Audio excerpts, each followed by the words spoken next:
Hello, my brothers and sisters on the Dragon's Path. My name is Tim Heij and I believe in dragons. I just saw a movie, a Disney movie, and I am 33 years old, so that is okay. Because it was about a dragon, some kind of a Naga in the dragon. Sometimes when the title says dragon, I said, oh, no. Because every time when I see a dragon on TV, it's always going to be a disappointment, because they are always, or they are going to die, or they look a lot like humans. And I was not wrong, because this dragon was completely 100% human and not a dragon. I mean, sometimes when people seem to forget, when a dragon is good, it needs to be more like a human. I mean, why? No, the dragon is not good or bad. The dragon is themselves light and dark at the same time. But the story was about a girl in some kind of a world, but not in this world, in another kind of world, where humans and dragons lived in harmony. And it was not the Western dragon, it was more like the serpent-like dragon. And so then a great evil came, turned everyone into stone, and for every dragon into stone, except for the last dragon called Sisu. But my goodness, what kind of a human is that? That is more human than the other humans. But Sisu, or this last dragon, was actually based on a real story that happens in Thailand and the places like this, over there in Asia. And she was more like a Naga, and a Naga is a very interesting story, a real story that a lot of people believe in. Most of the origin stories of the dragons are in fact divine stories, godlike stories, not the stories that they made up to make the dragon look like something bad or evil. In this case, it was not. Actually, Disney made an effort actually to show the people that dragons are not bad, but into my beliefs, Sisu looked too much like a human being in a dragon suit. But then again, of course, the powers that she had was, of course, very real. She said that her brothers and sisters always had this special gift of what they could do. They could shapeshift, they could make it rain, they could actually do a lot of things in manipulation, in actually what is supposed to be dragon magic. So Disney made a way actually to show them the ways of the Naga, and the story is more like about a girl that was about 11 or 12 years old, and she was actually alone, and people saw this, and she from one day to another transferred herself into a dragon and went up to the sky, into the realms of the dragon. And so wherever she was seen, it was going to rain, or the clouds were there. It's like, one of these dragons was even called Pangu. Pangu is a dragon god from that place, of course. And it was also shown as a Naga. A Naga, like I said, it was more like serpentine, but also very long in their bodies, and have a large horn on their snout, but not in this movie. It was more like cuddly and so cute. The Naga is in fact a very intimidating dragon, very, very large, and I suppose that people can be afraid of the Naga. But in this movie, it was like, it's a Disney movie, so don't expect a horror movie. I don't want to say, of course, that the dragon is some kind of a horror movie figure, but but it's not like in this movie. The dragon is, I never actually saw the right interpretation of a dragon. So Naga is a highly respected dragon still to this day in where the countries are. Wherever a building is a building of a very important building of worship, and a very important building of, for example, for the monastery, a lot of statues can be seen of the Naga protecting the place, because they were also seen as guardians.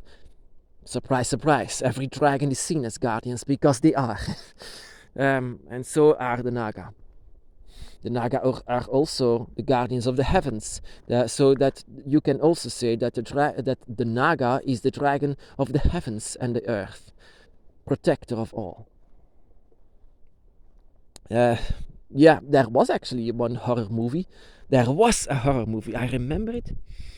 I was a huge horror movie fan, and one of these movies that I was actually shocked about was about a dragon named Q. And I said, okay, I was going to see it, and it was about not just Q, but Quetzalcoatl. The short name, of course, for Quetzalcoatl is Q, and it was like terrorizing this great city, killing people along this way just by nothing, and having offspring even. That movie was so disrespectful. I had to stop watching because it was so disrespectful towards a god, because it seemed also that a guy from the ancient Aztecs brought Quetzalcoatl to them in this movie. And of course they did everything. It was like just a monster movie, but the monster was actually one of the dragon gods.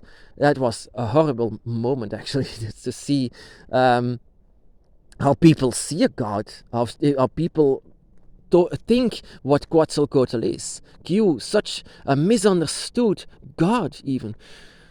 One of the wisest of them all, Quetzalcoatl, the air itself, the wisest of the dragon gods, not the oldest, but the wisest, the one that said that he should not have a sacrifice, that he was a god of compassion and a god of love and a god of wisdom, and that it even shown in this movie like some kind of a Godzilla.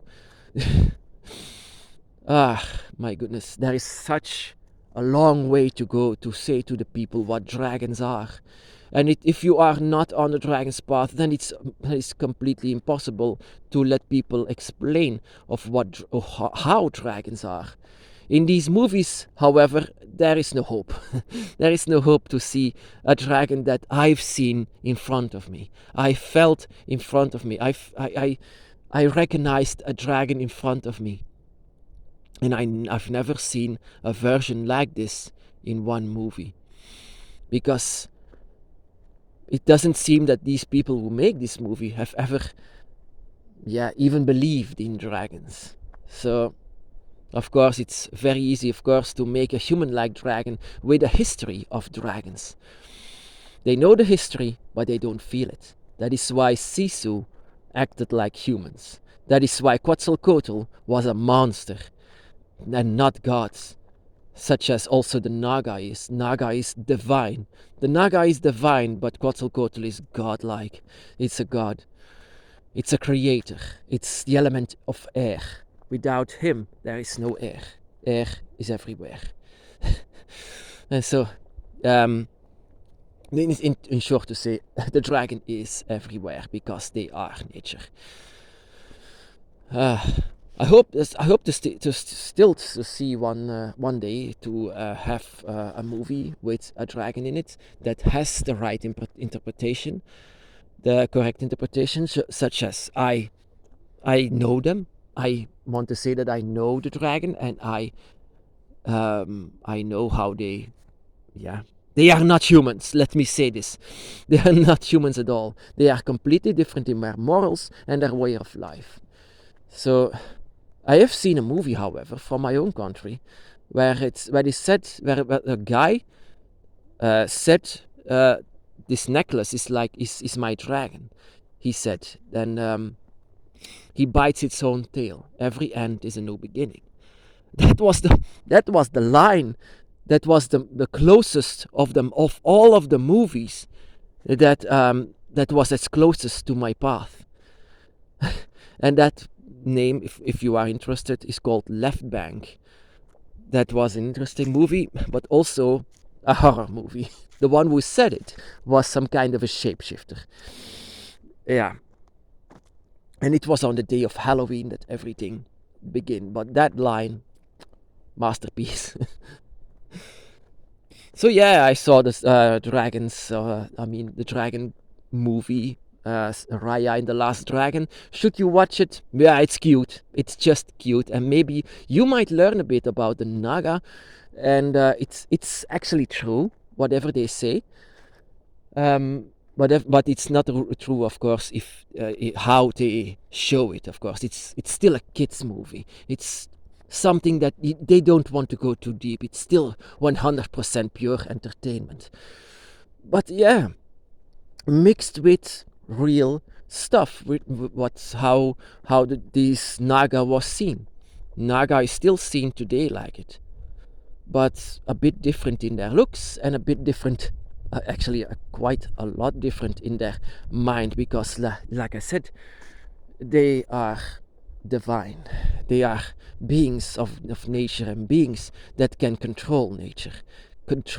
They were 100% users of dragon magic. My brothers and sisters, be blessed.